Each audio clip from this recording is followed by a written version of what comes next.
How to fix Google Your connection is not private on iPhone. It's pretty simple and a quick process, so without any further delay, let's jump right into the video. For you to fix this issue, first thing first, move into the settings of the device. Inside settings, head over to General. Scroll down and move into Date and Time. Make sure that the date and time is set to set automatically. Next, scroll down and move into VPN and Device Management.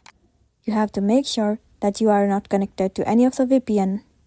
Once you know that you are not connected, now go back to the previous page, scroll down and head over to Apps. Search for the application or default browser, Safari. Scroll down and then you have to click on Clear History and Website Data. Select the time frame and then click on Clear History at the bottom. Once the history has been cleared, it should definitely fix the problem that you have been facing, and then you'll be good to go. So that's the end of the video. If this video helped you, give it a like and check out our next tutorial. Thank you.